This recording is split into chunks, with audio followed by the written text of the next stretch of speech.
This is Thursday, July 28th. There are 356 days until San Diego Comic-Con 2017. Welcome to SDConCast, the official podcast of the San Diego Comic-Con unofficial blog.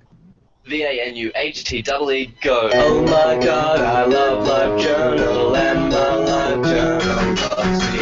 Current mood is hyperactive, current music, Refuse 73. I love her color scheme, it's pink and purple, it looks dreamy. I love all the posts I make and the million comments that they rate. I love the internet and I love the world. That just went the whole way. The whole song. We're like, hey, there are no more final countdown. Good evening, everybody. I am your host, James Riley. Joining me tonight, Carrie Dixon. Who has alcohol? And Kim Twombly. Hi, everyone. Yes, we get to celebrate now. Woo, it's over. I have Starbucks. It's a little less exciting, not gonna lie. Oh, well. All right, so here's the deal. This is the wrap-up show. We don't care anymore. We care a little bit. So we're going to go over highlights, lowlights, and news. News is a very extensive news for Comic-Con 2017. You know what, though? I mean, there is actually a couple of things we know about 2017. Yeah, exactly. Yeah, so we can go over that, and, let's get going. So first off, we may or may not take questions. We probably will because we're a little light on news again. On news, right? But if you have a question, there's the Q&A feature on Google+, which while we're live, you can tweet us at SD_comic_con. Use the hashtag SDConCast. I have Twitter up and I'm looking at it, so I can keep an eye on these kinds of things. Look at James being all professional. I'm like, maybe I should open Twitter. And there's a website we can use. We need to look something up called SDCCUBlog.com. I've never heard of that. Crazy. Yeah. Okay, so who wants to announce the actual big, only news that was announced for Comic-Con 2017? The really only big news. Well, Kim is outside Comic-Con, so let's let her do it. Is that Conan? Yep. It's Conan. So did he announce that on Sunday? I haven't seen that show yet. Technically, it was Sunday, but they filmed Sundays on Friday, so we knew on Friday that he was. So Conan will be returning for year 3. Yes. Woo! To Conan-fy the entire downtown San Diego and the airport. In a year in which I'm sure tickets will be even harder to get. Yay! Yay! We'll spend a day in line to get somewhat decent. And I want to talk about that in a little bit as well. Or we can talk about it now. Whatever. Let's do it now. Off-site lines this year. What happened? Off-site lines happened. That's what happened. I don't know. I think it's okay. So people are assuming it's two things. One, lots of off-sites. People love them, and so they were willing to wait. 2, unbadged people, because not everyone got every day. So hey, if you're not doing something, go get in line for something off-site. I don't even think it was just that though, because Tuesday night at like 7 p.m. somebody was already in line for Conan. Yes. Like that definitely did not happen last year. That in no way, shape, or form happened last year. It's got to be people are, well, come on, nerds want to be first. Yeah, and I get that, but it just exploded this year. Like the Suicide Squad off-site line was 6 hours long. So was the Game of Thrones line. Like they've always been long, but they've been 2 or 3 hours long, not 6 to 8. Right, and I think you have again a combination. I think you add the final thing, which is possibly poorly run off-sites with low amounts of people that can be in them, and therefore people just deciding to stick around. I mean, I do think that some of it. I heard a lot of complaints about the Suicide Squad offsite because not only was it low capacity, but then there was a lot of confusion over like whether or not Samsung people got in first, what time Samsung people got in first, so they kind of like kept people just there in line for a lot longer. I went to the Mr. Robot thing. I know that was super low capacity, and I did warn about that on Wednesday. But again, I mean, Game of Thrones has been around for years, and it had like 3 times the wait this year. So I think, unfortunately, this is just kind of the new trend. Probably. I think we're basically seeing the explosion of offsite lines this year, just the same way we've seen like the Hall H line just get earlier and earlier. I think, unfortunately, this is the year that offsite lines just got crazy and will continue to get crazy. Kendall had a good reason, which is VR. They're slow. Like Mr. Robot. Mr. Robot. There was a part in Suicide Squad where you could become a part of a mission or something like that. Yep. So yeah, VR is going to slow everything down because you have to get hooked up, you have to go through it, and then you can leave, and then you have to do everything else that's in the event. Yeah. I mean, again, the Mr. Robot thing was awesome, but it was a 12-minute VR thing. So, yeah. So by the time you got hooked up and like went and saw the sets, like you were in there minimum like 20 minutes. And I lucked out. I grabbed one of the Ubers thinking it would Uber me somewhere, but it turned out to be the VR experience, which I was entirely happy with. So I didn't have to wait in that line. So the Ubers were just the vans. Those vans that were driving around were doing the exact same thing. Yeah, and VR experience. Petco did the exact same thing too. And truthfully, I think that Petco thing was one of the best offsites all week in terms of like sitting there waiting in line for something at Comic-Con. Like I showed up at 5:40 a.m. I was the first one there. I've never stood in line at Comic-Con before, but I was like, am I in the right place? But I was. But we got there at 5:40. They let us into Petco around 9, and the thing started at like 11. So that was like super short waits. Like we got to see the cast. It was awesome. We got swag.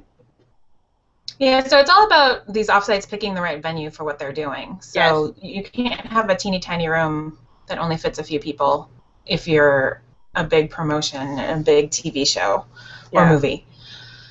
So like FX, I didn't make it over there this year, but I know last year like it was an awesome area, but all the little activations, fortunately there were a bunch of them, but they all were, 1 or 2 person at a time. Yeah, So, I think the American Horror Story thing this year, I heard that was like really low capacity as well. And on the flip side of that is, despite the fact that we had these multiple offsites with these really long lines, we had a lot of offsites with really short lines and plenty of room, like Comic-Con HQ, ConX, Carnival. Carnival had lines, and they had a really long line a few times, but there was for the most part, no. Yeah. Once it was open, it was pretty much walk in. It was before it was open when it had a line. So all of these things were fine for getting into, and they had cool stuff. They had people show up. They had free stuff. I mean, that's definitely... To me, the biggest difference between like the Mr. Robot thing and Suicide Squad and like Comic-Con HQ and ConX was the heat.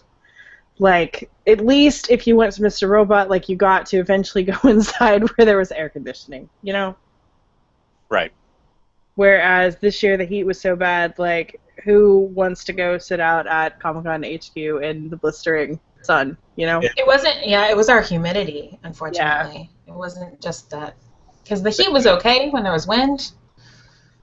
That humidity. It was bad. I almost passed out on Wednesday. I called it SweatCon. And I mean, I'm from Oklahoma. Like, I'm not unused to heat. Not like us wimps from California. Yeah, not like you guys. So, unfortunately, nothing we can do about that, and I can apologize on behalf of San Diego. But, it's nice to see some of the lines were handing out umbrellas and things. Like, I saw that in the Mac line. Yeah, and I know a couple places handed out water. I know the line over at the Manchester for the Funkos. I know that Funko handed out water there. I know that Sci-Fi eventually handed out water. I think I heard the Star Trek line maybe handed out water. So That was good. Yeah. Could have used more. Yeah. All right, we'll talk about this more in a bit. So what was the other big news? Today we found out that Hasbro exclusives that are left are going up online on August 9th. Yeah, and I've heard a lot of people complaining about this because, of course, there's always the, like, is it an exclusive, if they sell it after Comic-Con, all that. But here's the thing. When Hasbro announced their exclusives for every single one, they announced, like, limited quantities will go up online. And they do this every single year. This is not new. But it is truly, like, limited quantities. Like, the good stuff, like that Soundwave Transformers, those will be sold out in, like, seconds. So it's not, like, for the most part, it's not like they're putting up, like, thousands and thousands and thousands and thousands of items up online. But if you missed out on Hasbro's exclusives, they will go up online on August 9th. They did not give a time. Usually you just kind of have to sit there and refresh, and usually they tweet, but again, I would just sit there and refresh. Fun. Yeah, fun. But I will point out that my request was went unanswered, and nobody got me Soundwave. Well, on August 9th, you can try. Someone did try for me though, and I was very appreciative, but they didn't manage to get one. But you know, I'm not gonna try. I wanted it at Comic-Con. Forget it after. I don't care. That's fair enough. Boo. But for the people who do, August 9th, Hasbro online, you can find the details on our site. There you go. We do, actually, weirdly, we know a couple of other, like, random things about 2017. Like, I know Cartoon Network announced a couple of exclusives, like, a few weeks ago. Like, there's going to be some Dark Horse stuff that's going to debut there. Like, we had a whole article. I don't have it in front of me. But, again, we already know some 2017 stuff, which is super weird to me. It is a little odd. It is, yeah. Because when that article first came out, we're like, is this 27? 2016 hasn't happened yet, and they're announcing 2017. Correct. Okay. But yeah, that happened. So you can find that on our site if you feel like Googling. Because I'm not going to go find it for you because I don't have to care for a few months. Hey. Hey. So.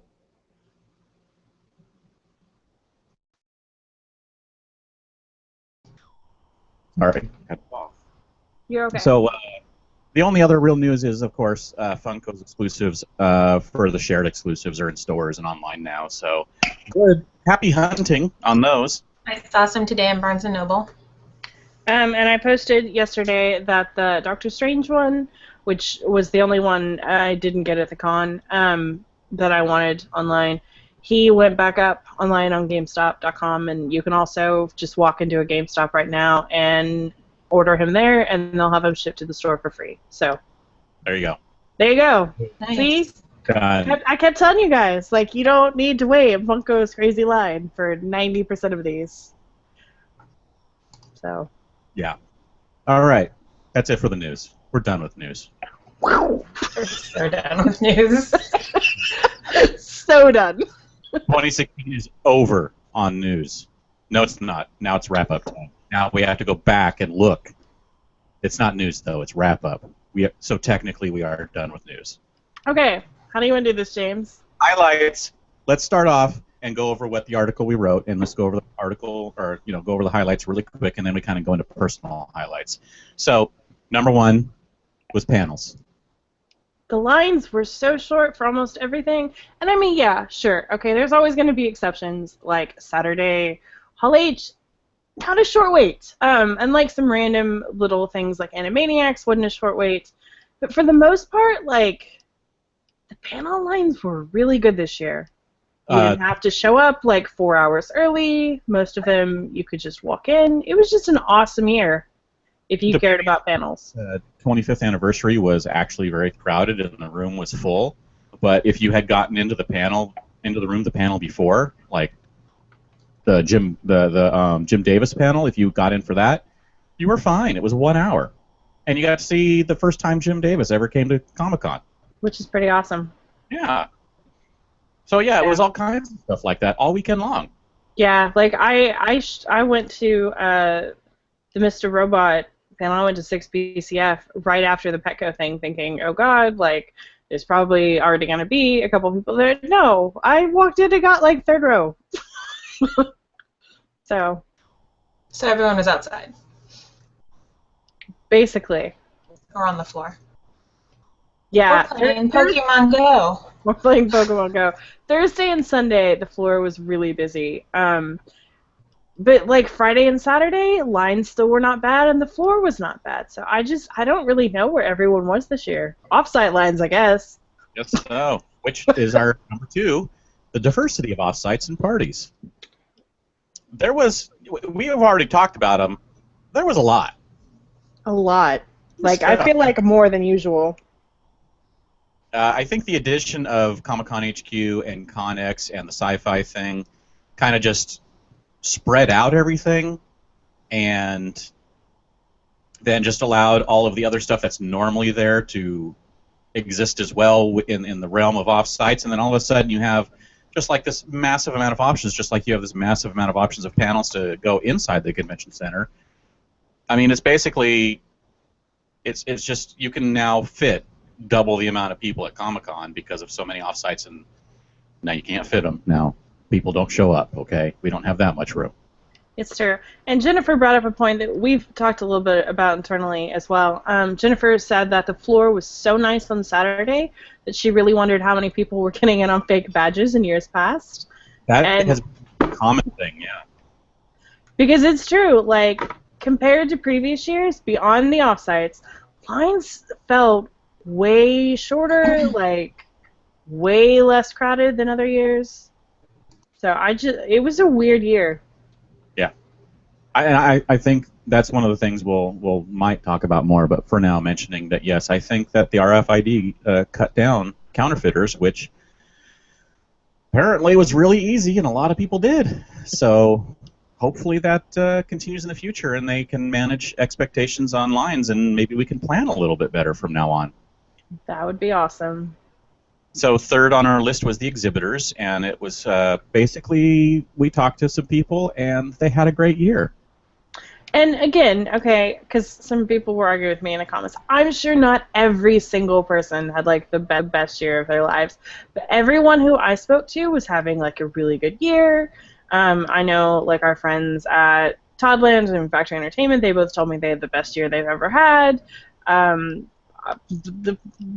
The guy I like, Patrick Ballesteros, whose art we do all the time, he had line people. I was so excited about that.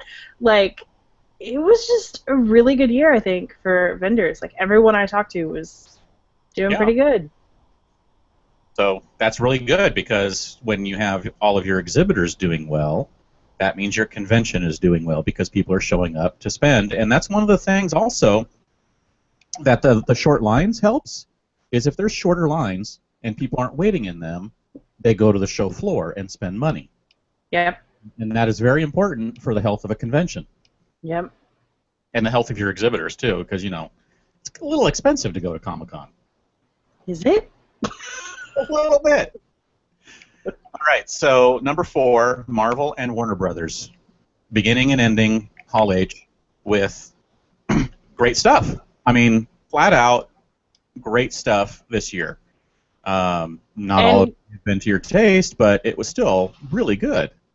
They both brought their A game this year, and considering that they were basically the only 2 movie studios in Hall H, I mean, yeah, we had a couple other little things like Valerian, but considering those were like the 2 biggest things in Hall H all week, like, they probably could have phoned it in if they really wanted, but that is, I feel like, what just about everybody leaving the convention was talking about. And even, like, I went to Disney right after Comic-Con, and, like, my Uber drivers were all like, oh, you went to Comic-Con? I've been watching all the trailers online for all this stuff. So I think that's the big news coming out of Comic-Con. So basically what Warner Brothers did for me is make me somewhat excited about DC movies again, which after Batman Superman was... I still haven't seen it because I don't care. Don't. I will see it eventually. I'll pay $1 at Redbox. Come on, it's worth $1 maybe. Unless I get if I get a free rental, I'll do it. There you go. So it's worth $0. But with the footage with the trailer for Wonder Woman and the footage from Justice League, all right, I've been on those. Those look good. Yeah. Yeah. And then of course Marvel with Doctor Strange and all the Guardian stuff and Captain Marvel, and yeah, everybody had a great year. And they gave out some awesome swag, like everybody seems super excited about those Fantastic Beasts wands. The Marvel hats I know were like a huge hit, so. There you go. There you go. And rounding out the top 5 was Conan, and I was lucky enough to get to 2 tapings. Do we still say tapings these days? Is it on tape? Is it digital? Just call it tapings. It's fine. Tapings is fine. I had a blast. I'm now sad that I missed the first year because they were so much fun. They are a lot of fun. The cast of Suicide Squad just looked like they were there to party, and it was awesome. I just had a great time. It truly is, like, that, to me, that and Nerd HQ are like the 2 best offsites at Comic-Con. Like, I mean, granted, Conan's only been around 2 years, but they just bring it every year. Like, it's always so much fun. You just feel appreciated when you go to those too, you know? Yeah. Definitely. So. All right. So why don't we go through real quick and talk about some of our personal highlights. That would be thank you for coming back home. Yes. Yeah, she's going to keep doing that. James, you kick us off. What was your personal highlight? My personal highlight was Conan. Both episodes. I mean, Saturday was a little bit better, but I still had a great time on Thursday. Just, not having to spend my entire day to enjoy something like that. I had lucked out in both cases and ended up near the front and without having to wait for many, many hours. So I think all told for both tapings, I think I spent a total of about 3 or 4 hours in line, maybe 5. Which isn't bad. In Comic-Con terms, that's not bad. Especially like when it's that early in the morning and then you've got your whole day. Like, right. Yeah. I'd always rather... Yeah. Each day I was able to do other things, which was awesome. I really liked the layout of Carnival. When you see some of our pictures, when we end up posting them, you'll see why. The lighting was gorgeous there, so I loved it. It was outdoors, so on that first day it was uncomfortable, even though it was in the shade. And I'm trying to think of what else was awesome. But I think it was just that I was able to do multiple things this year and didn't have to wait a day in line to do anything. And I enjoyed what I was doing. So I think that was actually my highlight. Again, like, it makes such a huge difference when you're waiting, from like 6 a.m. to 9 a.m. as opposed to like lining up at 3 p.m. for something. Yeah. I.e. Hall H. But like it just makes such a huge difference because you don't have half of your day eaten. Yes, exactly. So, yeah. Kim, what about you?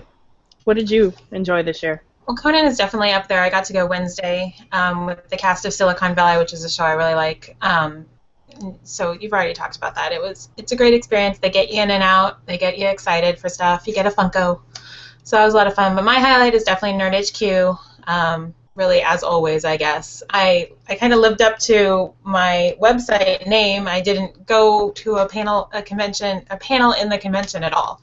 It just happened that way. I didn't make the ones I wanted to go to. But I went to maybe 7 or 8, maybe like 5 to 7 Nerd HQ panels. I don't even know off the top of my head, but just kept buying them, and then we always have the great ticket trade of 2016, trading your tickets around Conan for Nerd HQ, for Funko, for whatnot. So I traded one of my Orphan Blacks to get to see Joss, which was a great panel. And I know they're available online, but there's something so special about being there.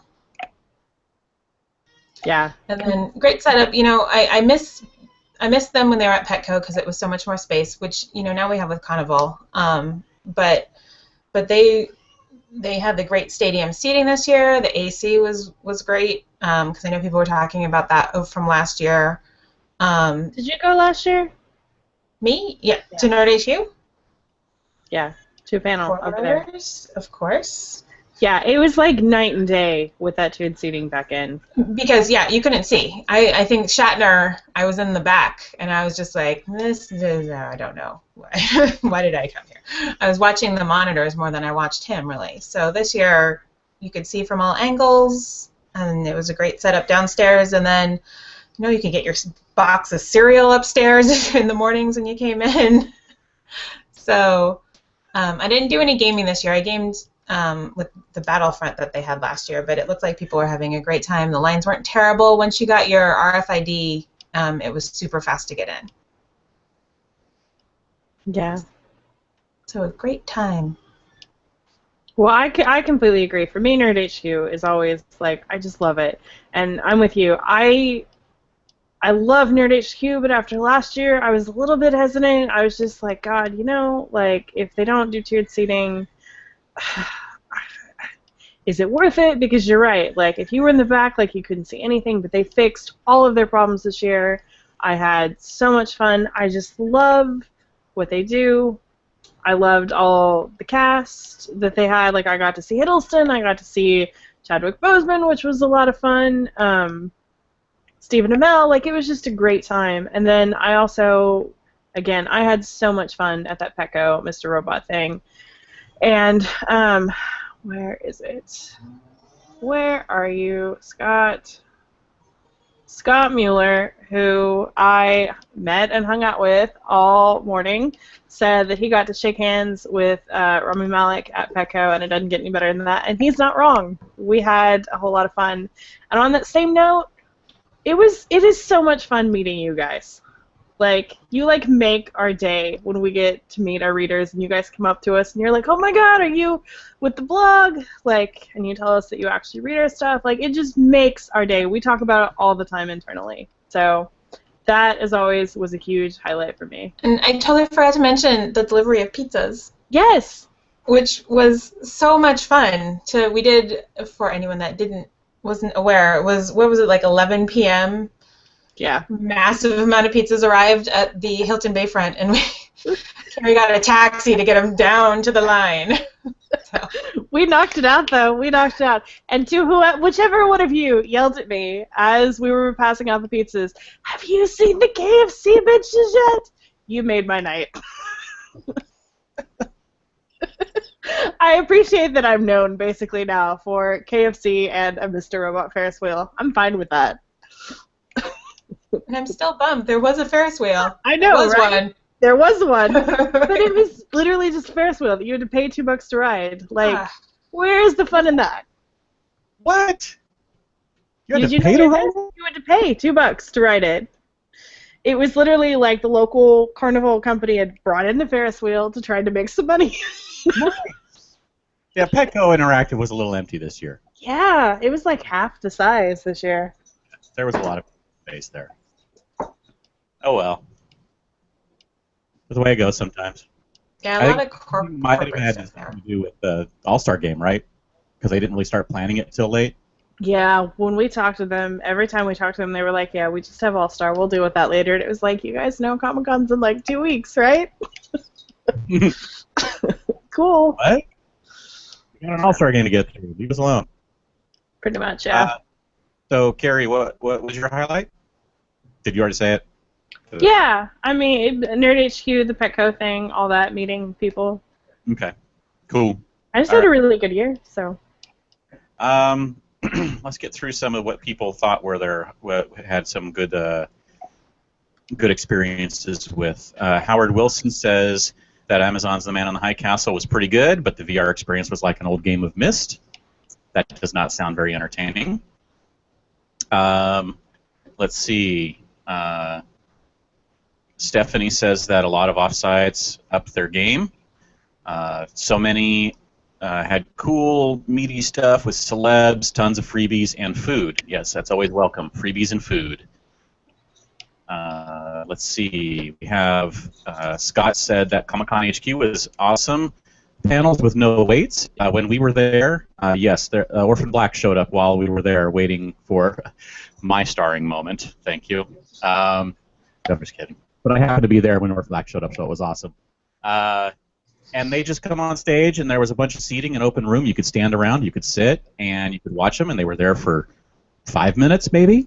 So if you stayed there for half an hour to an hour, you probably saw 5 to 10 different groups of people come through. So it was pretty cool. Yeah. Bev Monroe said that the Mondo line was less than 20 minutes, which I find that's a little hard to believe, actually.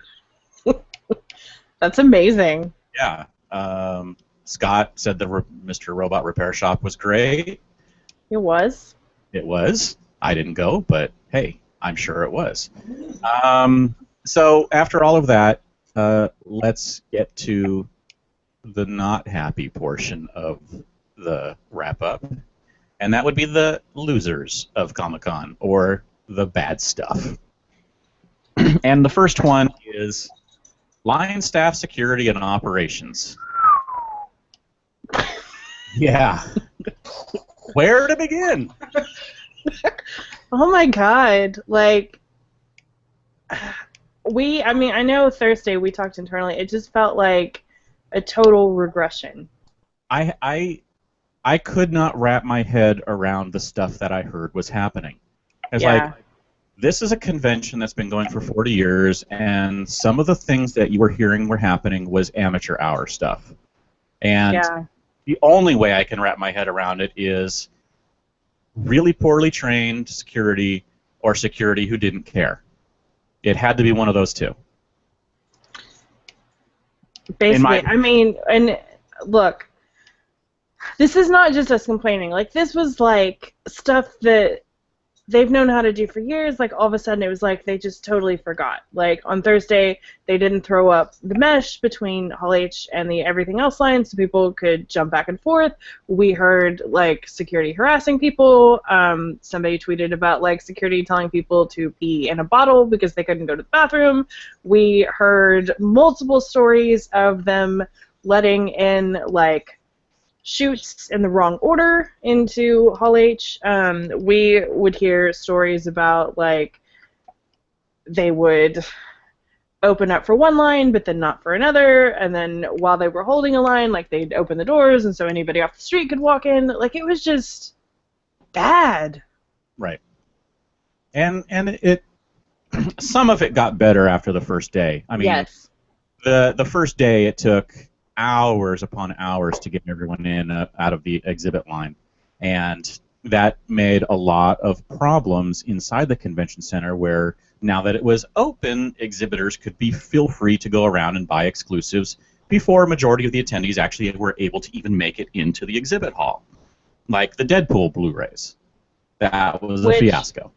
The Deadpool Blu-rays was a fiasco all on its own, and we can talk about that if you want, but that was like its own separate mess. Yes.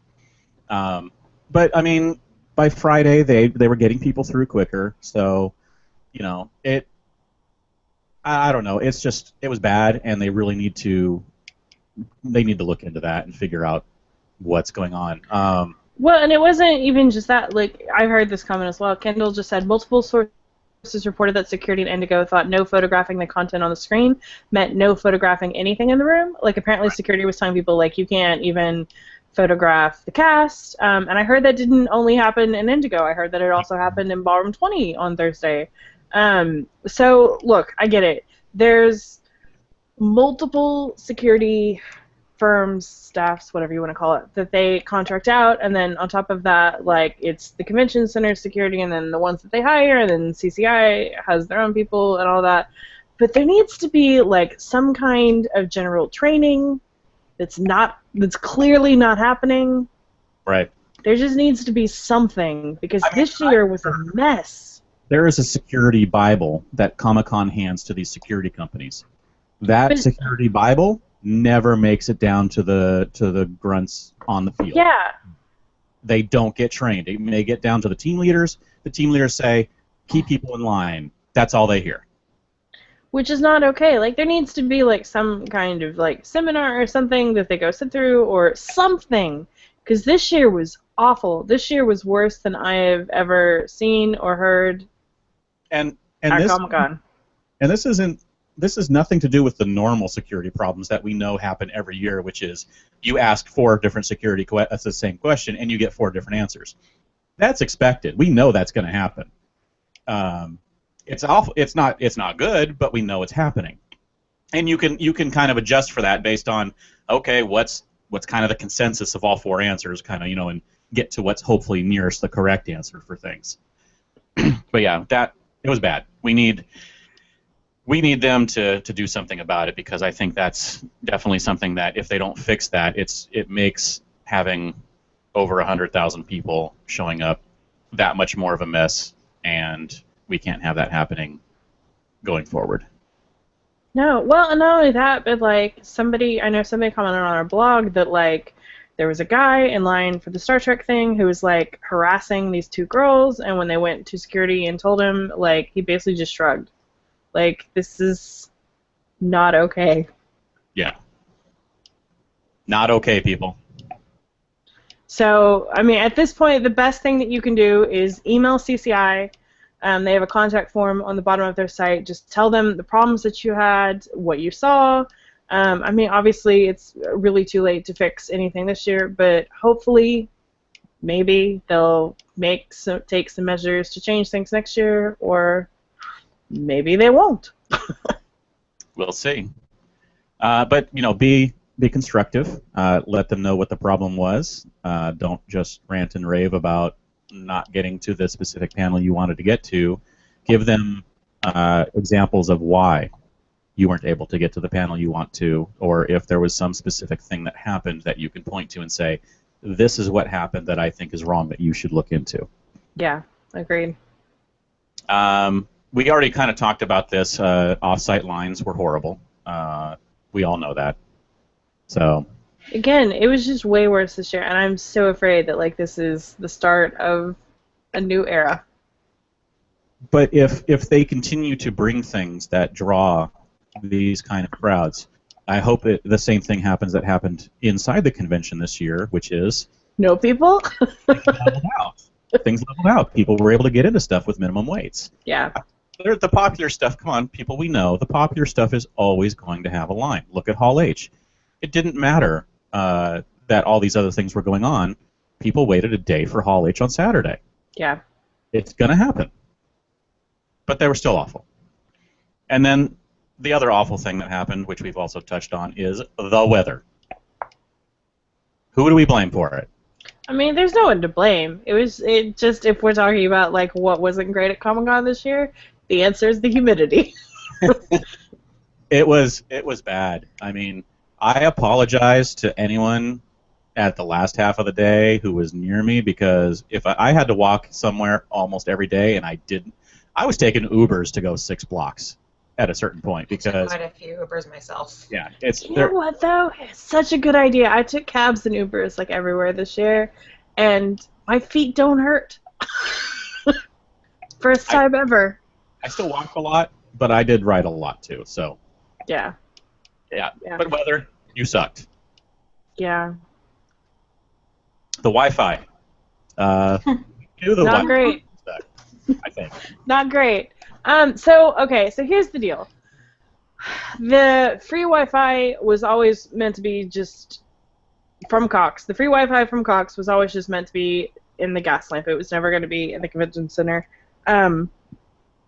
It wasn't great. A lot of people had a whole lot of connectivity issues, and I know Sean Marshall on our staff, he was down in San Diego even like the Monday and Tuesday before the convention, and even when there was like nobody in town, like he was still having issues. Inside the convention center, unfortunately, we learned incredibly late on like late Tuesday, early Wednesday that MTV was not going to be sponsoring Wi-Fi this year. So I do I do wish that they'd either A, told us sooner, or B, that CCI had just ponied up the cash to go ahead and give us free Wi-Fi themselves. There was some free AT&T Wi-Fi the first couple days. I'm kind of under the impression that that was never really meant to be open, because all of a sudden it was like locked on Sunday, maybe Saturday as well. But I've heard a lot of people complain like, well, it worked fine the first few days. I don't think that was meant to be open. Yeah. Someone forgot to flip the switch. Yeah, so if you got to use it the first few days, consider that a nice little perk. But yeah. It just wasn't great. But hopefully MTV will sponsor it again next year, or someone else will. Please. Yeah, please. It's still gonna suck because there's 100,000 people trying to use it, but whatever. At least give us something. Okay, so the final one was movies. Yes, there was Marvel and there was Warner Brothers, and as you mentioned, there was Valerian, and not a whole lot else. We're done. I mean, Lionsgate had a booth. What did the Lionsgate booth do beyond hand out those Power Rangers posters? I can't tell you, because they never announced. Right. We don't know. I really don't. I have no idea. If they did tell us, I would love to know. The Power Rangers cast showed up at Carnival. And I know that they were at CCHQ as well. I don't know if they ever made it over the Lionsgate booth. I also heard that at the Archer offsite, weirdly, they were like pushing tickets to the Woods screening, which I thought was really weird, and it made me wonder if the reason they were doing that is because like nobody knew that you could get tickets at the Lionsgate booth, because again, it was like pulling teeth from them to even get that information. So people who make kinds of decisions about how to announce tickets, let us know before the convention. And the Woods ended up, that's what, Yeah, the Woods ended up being Blair Witch, right? That was announced at some point, or someone went to the screening? I don't know. People showed up at the screening for the Woods, and it was actually Blair Witch. Seriously? Yes. News!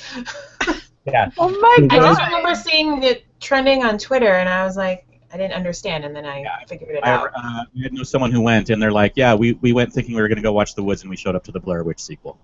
And it was like this surprise, and that's when they announced it was at Comic-Con this weekend for the first screening. But apparently not well enough. That was cool, though. That is cool. But weird. But yeah, and it's weird to me when you consider that like Lionsgate is in bed with Comic-Con, with CCHQ. Like, you would have thought that they would have wanted to make a splash, but apparently not. And apparently I'm wrong. There was also Trolls, and there was Sausage Party at the Horton. And of course there was Star Trek Beyond premiering, which apparently was incredible for everyone who went and awful for everyone who didn't. I think this is probably the start of another trend as well. I mean, we saw way more like screenings this year than we did actual panels for things. It's a whole heck of a lot cheaper for them to do that than it is to do a huge Hall H presentation with all their cast and all that. So I think this is also the start of something new at Comic-Con. Yeah. Okay. So now let's get into personal lowlights. Who gets to start this one? You can. Not me. Nope. Not me. I said you can before you said not me. That means I have to think of a lowlight. Let's see. You're gonna have to say something because I can't think of one right away. I had an awesome year, but I know there was something, at least something. Let me see. It was really just the weather. Yeah. Low light. Seriously. Again, like, I really did almost pass out on Wednesday. Like, I'm from Oklahoma. I can do heat. So, it sucked. I don't know. I mean, I feel like everything we said is basically the low light. Just like hearing about all of the problems that people had with security and line staff and operations, that we've been doing this long enough that we should just not be having these problems. I feel like that was just really frustrating. Even if I personally like didn't experience any of it, just like reading this stuff, you're just like, how are we not evolved past this after 40-something years, you know? I'm also going to say, and James, I want to talk to you about this, actually. Before I say my thoughts, even though let's consider which part we're talking about right now, what did you think of Fun Days this year? Because this was your first time going. I had fun, and I thought it was pretty cool at times, but I also thought it was kind of like okay at times. I think that was just hit and miss on some of the entertainment. Some of it just went on a little too long,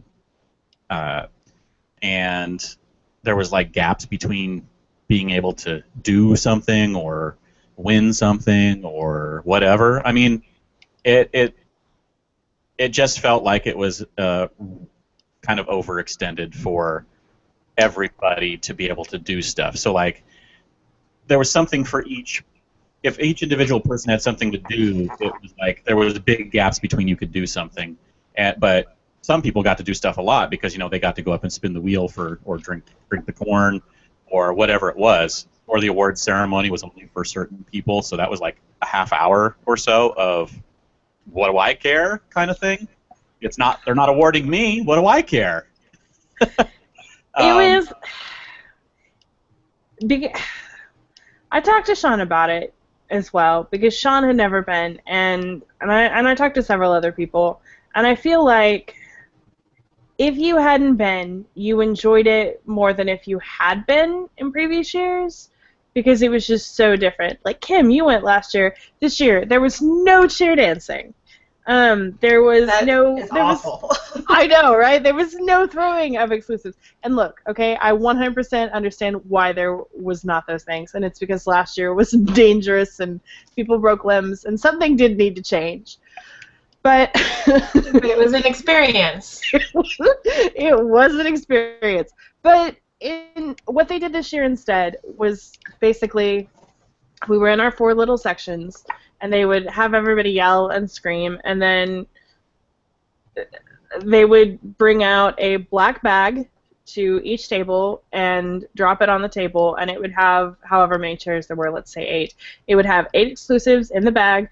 They were all exactly the same, and every single table got it. And I mean, don't get me wrong, we got awesome stuff, but we got significantly less stuff than last year. And it just kind of felt like everything was predetermined. It felt like the winning sections were predetermined, like it didn't feel like it mattered how much we yelled. It felt like we could have sat there stony-faced and they still would have dropped that bag on the table. So it was like, so why are we losing our voices for this? It just wasn't as good this year. So that was a low light for me. That's what happens when no one breaks an arm. Fun factor goes down. Yeah.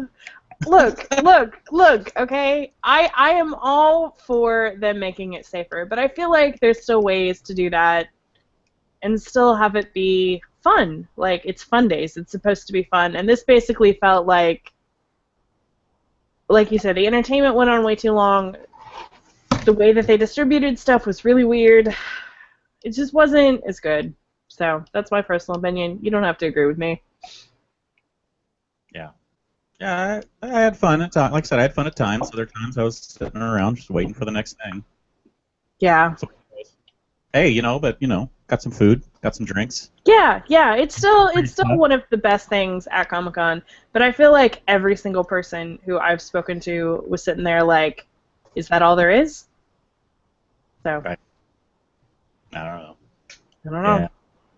All right, I've rambled on long enough. Kim, James, one of you. My plan, going back to Funko, my plan for Funko, if I had gotten tickets this year, was to bring a big net with a target in it, like a fishing net. But apparently I wouldn't have needed that this year. You would have just been a weird person sitting there with a fishing net. I had to make my own fun and wear the Darth Vader, Team Vader centerpiece on my head. Which I'm so sorry I missed that. You should be. Beth, you posted a photo, right? Yeah, Beth posted a photo. So you can look at corrected Beth's photos and you'll be able. There you go. I look like I'm having a good time, so that's all that matters. So lowlights. There's a few in the chat if you want to. Let's go with lowlights here. Let's see. Johnny Ho says there were trolls. I don't know if that was supposed to be in the lowlights. No, I'm just kidding. That was when there was movies. Here, trolls showed up at Comic-Con. Oh no, they stole our stuff. Jennifer said, I lost an exclusive I'd pre-ordered from Kid Robot because I didn't pick it up on my assigned day part. Apparently they gave my Friday morning pickup to someone who was supposed to pick theirs up on Wednesday. I got there Friday afternoon. That does suck. I didn't know that anyone did that. If they gave their... Wait, so they lost theirs by showing up Friday afternoon to someone who showed up on Friday who was supposed to be there Wednesday? So yeah. That doesn't sound right. So why does she lose out and the other person didn't? Agreed. It doesn't sound fair.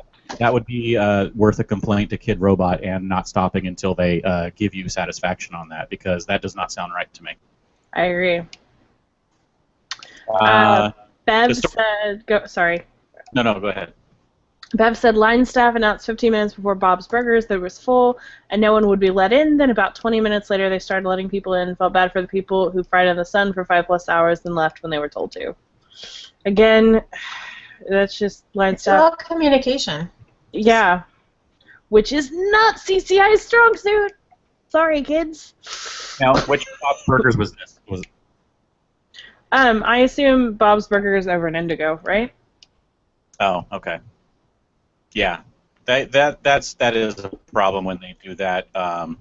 But you know, maybe the people that were monitoring in the hall and trying to move people around and make room, maybe they didn't get back to the back in time to tell people, and who knows? Yeah. They do that inside the exhibit hall too, where they tell people, you know, the line's full, go away, and then 5 minutes later they open it up. Smart, you know, the nice companies, which I heard a few doing it, which was, hey, sorry, we're full right now. We're going to open up soon, so if you just kind of stay in the area or walk around in a circle and get in line when we open it back up, but we can't open it right now and you can't stand here. At least people that let you know when that's happening, that's a good thing, but yeah. So Bev said that Indigo was definitely the low light, with having to sit out in the sun and no water and all that. Let's see. She also asked, I'll tell the story real quick. Bev also asked, what's the story on the Deadpool DVDs? She had a friend who tried on Sunday, but after he waited in line since 5 a.m., they told him it was sold on Saturday.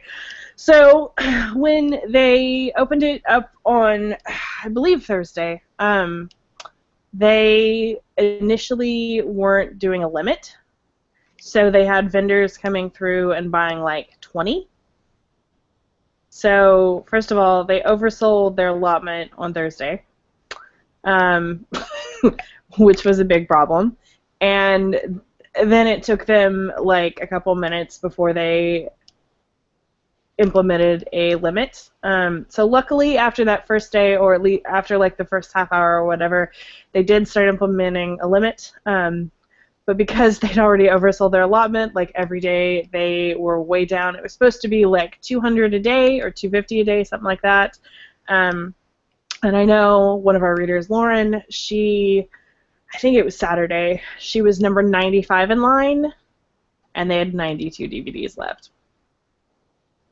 That really sucks. Yes. I would have been so upset. So, yeah. That is unfortunately the Deadpool DVD mess. And that was the perfect storm on Thursday because the attendees couldn't get in quickly. Yep. The visitors had free reign, The Fox Yeah. booth have limits set, and there was nothing but exhibitors there, so the exhibitors got them all. Yeah, and you can find them all on eBay right now. So it's just Comic-Con things. It's what happens. I wanted one of the VHS tapes that the first 25 people got, but I was like, there's no way that's going to happen. Right? Any sort of universe. So, didn't even try. No. Especially that first day. There's no way. I mean, does anyone think that the first 25 didn't go to or went to a regular attendee? No. They all went to exhibitors at that point. Yeah, completely. But yeah, that was the Deadpool mess. So And my friend Christina is very excited that she did, in fact, get a Deadpool DVD. go her, go Christina. You hear these stories and it's urban legend. But someone actually gets one. I'm excited with my Mr. Robot water Wow. that I've opened and am drinking, not for eBay. I don't have it anymore, but as of about a month ago, I still had the 2 bottles of water we got at the first WB night, Saturday night, like, what was it, 2 years ago now? Yeah. Sitting on the end table. I'm like, we haven't gotten rid of this yet? No, you Threw can't away keep that water. you can't keep these things. You recycle them. I think it took a year before we threw out the popcorn we got that night.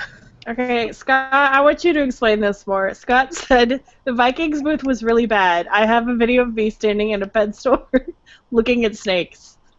What? What does that mean? Oh, that's right, the snakes. Yeah. What happened? I don't understand. Why would you be in a pet store? Is it just because it looked like a pet store, like those windows with the look, hi. Maybe. Maybe. So explain some more here, Scott. We'll have to wait for him. Well, no. On the good side, because we need to mention something good, is Jennifer said that the Moana panel was awesome and should have been in a bigger room, and I agree because I wanted to go, but I knew I wouldn't get in. The voice of Moana was there. There were Disney legends there. That sounds like it would have been awesome. I wanted to go. We learned that a few years back with the Big Hero 6 panel, right? It's not always just the art from. It's usually other stuff. Yeah. Yes. But they always keep it in a very small room. Yeah. Because it's basically the Disney panel. It's the Disney Studios panel. That's, the other ones like the Beauty and the Beast one was Disney Home Video or whatever. So it's the only Disney panel basically. Oh well. And I wanted to give a comment while we're maybe waiting for the Vikings room. No, I want to know. Well, no, I want to hear about the Vikings too. The Pokemon Go panel, how it was so funny how when the schedule was announced, the app had only been out for a day, and it was in a teeny tiny room. And then, what was it, like 4 days later? Something like that. They moved it to Hall H because it had just exploded. And I tried to make it to that panel, but I was coming from Nerd HQ, so I couldn't. But it was so amazing to see all the people gathered outside. Like the panel really extended outside because there was the rumor of a legendary Pokemon being released, which didn't happen. It didn't happen? It did not happen. But everyone was crowded around, and then I went into the exhibit hall on that side, and everyone was just kind of there waiting, but they kept people moving. That's awesome. It was like a letdown that didn't happen, but there was still some interesting news that came from it, and I'm sure I think Hall H was full because I couldn't, there was still a line, so good for them. Hey, so Scott said, yeah, it was just snakes in glass boxes. So I was right. It was basically like, hey, tap, tap, tap. Hey, look, it's a snake. Ooh. Ooh. So that sounds exciting. But the Vikings booth gave out drinking horns, so it wasn't all bad. So then they pulled out. The good and the bad. Yes. Okay. So I guess let's get some overall thoughts on the convention and whether you thought it was a good year or not. Anyone? It was really different for me because I was commuting in as opposed to staying downtown for the first time in 10 years. So I missed quite a few things in the morning that I would have liked to have gotten to, like the Mr. Robot at Petco. But and it seemed to go really fast. Those 4 days went super fast. I don't know what is. Am I older? I don't know what's going on, but it just flew by. I agree. I felt like it went a lot faster this year. I feel like this is like, when we look back in 10 years, we're gonna like point to this year and be like, this is the year of transition. What are we transitioning into? I don't know. But I felt like just about everything was like in a transition period. But having said that, I had an awesome year. I just had a whole lot of fun. So I have, despite appearances, I have very few complaints. What about you, James? I agree. I had a great year. As I mentioned before, I didn't want to wait in any long lines. I wanted to do a lot of different stuff. So I went to a Nerd HQ panel. I got into 2 panels in the convention center, even though I had planned to go to like 6. I got to go to Conan twice. I got to Comic-Con HQ. What else did I go to? I was able to hang out with people. I went and did the Funko draw line for Conan stuff a couple of mornings and got to hang out with people. It was just really nice being able to go to different things, see different stuff, do different stuff than I had done for the last few years. Because the last few years I'd been mainly Hall H, Ballroom 20, kind of panels, and that's about it, and fitting in maybe 1 or 2 other things here and there. I really enjoyed being able to go onto the show floor on Sunday like I usually do. That was pretty much my standard thing. It was definitely more crowded. I got a little bit of time in each day on Friday and Saturday. I didn't even make it into the convention until Friday. But just being able to go around and do all of those things was really great for me because I hadn't been in the past. So, and also being able to go back to the hotel and like in the middle of the day when it was blazingly hot and humid, and just relaxing in the air conditioning. And that was when I took time to sit on Twitter and answer questions and all that kind of stuff for an hour and just relax. That was really cool. I enjoyed it. I did the same. Beauty of staying downtown. Yeah. That I missed. I felt like I had a little bit more downtime this year than I usually do, and it was just wonderful. You can't do everything. You can't even do a small portion of the stuff you want. So just get done what you can. I let so much stuff go that was on my list of things to do that I'm like, you know what? I got something done today. I really enjoyed it. I don't have to worry about it. We can just move on. Agreed. And that's, I mean, we say that all the time, but like that is the way to approach Comic-Con, is to have like 1 or 2 things a day where like that's what you really want to do, so you focus on that, and then anything beyond that is just bonus. Do not be afraid to go back to your room and relax, because you never know what's coming up next. It's true.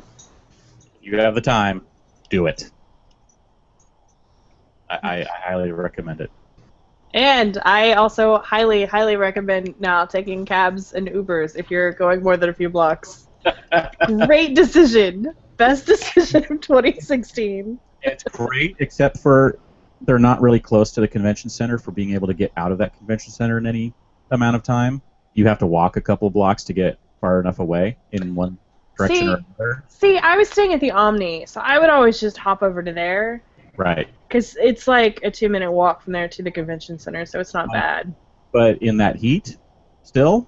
Yeah, but 2 minutes, like, I would much rather hop on over to the Omni than I would, like, hike it over to Nerd HQ or the Manchester.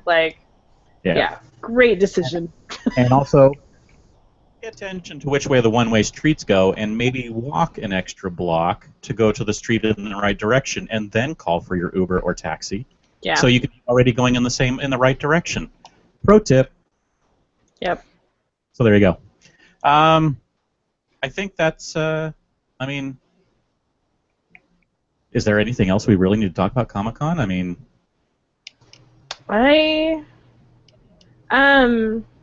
Howard said, if weather had been milder, Connex would have been great. Good panels, food trucks, free Krispy Kreme and T-shirts. Hopped over there each morning after Conan pop draw at the Hyatt. Yeah, I know Robert on our staff, he went to Connex, he had nothing but wonderful things. It was just too hot to walk all that way. I suspect if they do it again, they'll try to do it closer. I don't know if they can, but yeah. Same But thing with HQ, when I spoke with them, they're like, yeah, we have a list of things for next year to do it differently. And one of those is, let's not hold it out in the blazing sunlight. it was just too hot to do like anything outside this year. It was just miserable. But yeah, I mean, Scott said overall it was a great year, and I agree. Yeah. I mean, it was a good year. Let's answer Scott's question here because it's personal interest. Where do we live? Not addresses. I don't know. I'll give you my. No, I'm just kidding. I live in Anaheim, very close to Disneyland, so that's really cool. Kim? And I'm in San Diego, super far. And I actually am super far in Oklahoma. So. And we have team members in Arizona and more in San Diego and in the Inland Empire. So we're all over.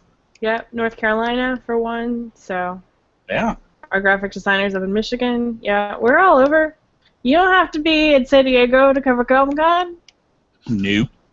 Nope. It's international, Yeah, but just not us. just not us. Okay. So I think that's it for this year, guys. I think it probably is too. So, what does that mean for the site? We are still here. We will be posting considerably less after this week. We do still have a couple more wrap-up articles that we'll be posting, but we get our off-season, which I personally am so excited about. You couldn't tell. But we'll still be around, and then we'll start kicking things into gear again when we start hearing news about pre-reg, which, since I've been asked a billion times this week, is normally in November-ish, and then that's only for those who attended this year, and this is a good note. John Rogers said in Talkback that you did not need to hold on to your badge for pre-reg. So we don't entirely know how that's going to work. We don't know if they're checking to see if you badged in somewhere at the convention center, if they don't care anymore. And on that same note, even though he said that you don't need it, I would probably still hold on to it just in case they change their minds. But that is the current line coming out of CCI. Plus, he said something about the barcode has your personal information stored in it, so you may not want that just floating out there anyway. Yeah. So again, I would hold on to it just in case, but we know nothing about how they're going to do eligibility for pre-reg this year, or if they even are.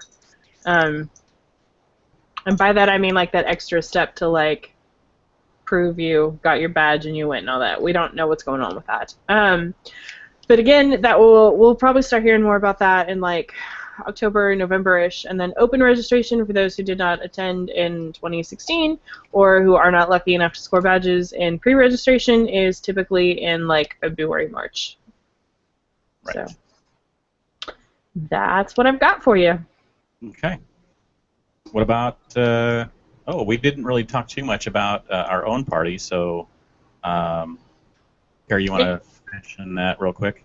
Sure. For everybody who stopped by and for all of our awesome sponsors, we are incredibly grateful. We had so much fun getting to meet you guys. I have seen photos of myself and I looked like a crazy person at the party, but I promise you, it was all the humidity. Oh my God.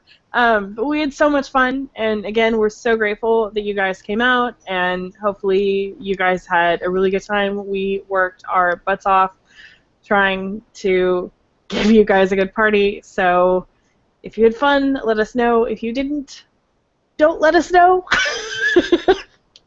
Wait a few weeks to tell us. Wait a few weeks to tell us. Yeah. Make it short and Draw some puppets on your email when you send it so that we are in a good mood when we read what went wrong. Yeah, but again, we had an awesome time, so thank you to everybody who came. I hope that we see you all back in 2017. And I think that's about it. Yep. Now, our newsletter will someday be going again. Someday. So, links in the show notes, right? Yeah. We'll sign up. It's also on our site. It is. Kim, are we doing any more Under the Tents columns? That was to me? A question to me? Yes, to you. Not for now, right? But we'll be back, when there's more news, whenever we get some. Correct. That is the correct answer. Thank you. Next year, people. Give us a break. Well, there's usually one or two in the fall, but yeah, for the most part, no. Yeah. We are going to enjoy our off season and enjoy it well. Okay. So that's a wrap on 2016. Thank you, everybody who joined us this year for one or more of our podcasts and for reading our site. We hope you enjoyed the podcast. We hope that what we do is informative and useful for you. We're going to be back, as Carrie mentioned, for pre-reg. We'll have a special show that day, and we'll have a few more special shows during the other sales, like Open Reg and the hotels and things like that. And then we'll start up with the 2017 season probably right around the time of right after WonderCon next year. Yeah. Anything you need, you can follow us on Twitter. Actually, we'll go to that in a second. But SDCCblog.com is where all the news will be when we do get news for what's coming up in 2017. Kim, where can we find more of your work on the internet? I am Outside Comic-Con on Twitter and Facebook and Instagram, and OutsideComicCon.com, which will not be worked on for a good many months. Woo! But yeah, thank you to everyone who did come up and say hi. That was really cool to have people do that this year. So thank you to you guys, and thank you to you guys for a great party. It was so much fun. Seriously, guys, you guys make our day when you come up to us. We get to feel like rock stars at Comic-Con. Someone knows me? I know. It's really cool. So thank you, guys, for reading, for talking to us, for anything. So, yes, thank you for anything. And Carrie, where can we find more of your work on the internet? You can find me on Twitter at Carrie Dixon. And James, where can we find more of your work on the internet? I am everywhere on the internet at Dan Regal, and you can check out geekshotphoto.com for the links, social media stuff for my wife and I, and all of our photography. And also a special shout out to my wife Beth for producing the podcast and doing some of the behind-the-scenes stuff. Most of the behind-the-scenes stuff, let's be honest. Good disembodied voice. Yeah. Pause. Not even listening. Oh, she is listening. Welcome. There we go. Also for running the Instagram, which we used probably not very well this time. We'll get better, we promise. We used it more than previous years. We did. We used it if we used it once, we used it more than previous years. Exactly. So, there you go. We are on iTunes. If you'd like to subscribe, the links are up on the blog, or you can search for SDConCast. If you like what you've heard so far, please review us. We are also on Stitcher Radio. The link is in the show notes. If you want to get a hold of us, you can send us an email at sdcomiccon.blog@gmail.com. Find us on Facebook at facebook.com/sdconblog, or tweet us at sd_comic_con. Thank you all for listening. Everybody, go shawarma. Finally, over.